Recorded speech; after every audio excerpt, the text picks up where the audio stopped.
Hey there, friends. My name is Derek, and this is 3-Minute Thoughts. Each weekday, we slow down and walk through one chapter of the New Testament together, just a few minutes to unlock some of the basic teachings of Jesus, find out what's happening, and then think about what it might mean for you and me in our lives today.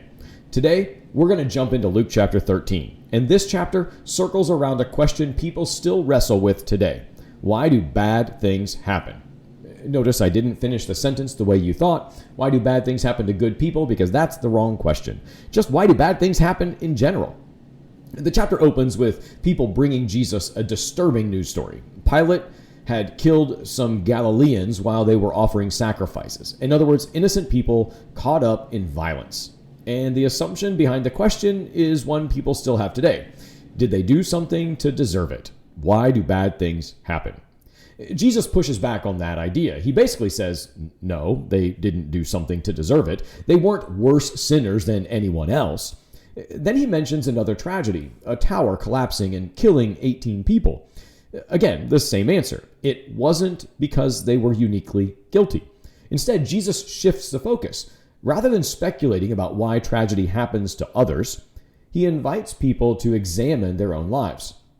Not in a shaming sort of way, but in a wake-up kind of way, reminding us that life is fragile, time matters. Pay attention to what and how you're living. And then he tells a short story about a fig tree that wasn't producing fruit and hadn't for years. The owner wants to cut it down, but the gardener asks for one more year to take care of it. Fertilize the soil, give it another chance. It's a picture of patience. It's a picture of grace, of time given for change.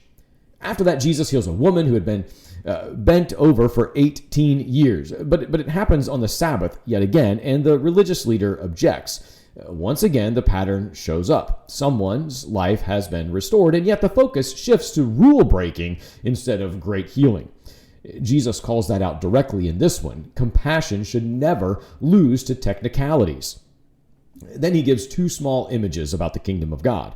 A mustard seed, tiny, almost invisible at first, but it grows into something large, and yeast in dough, small, hidden, indistinguishable, but it slowly spreads through everything.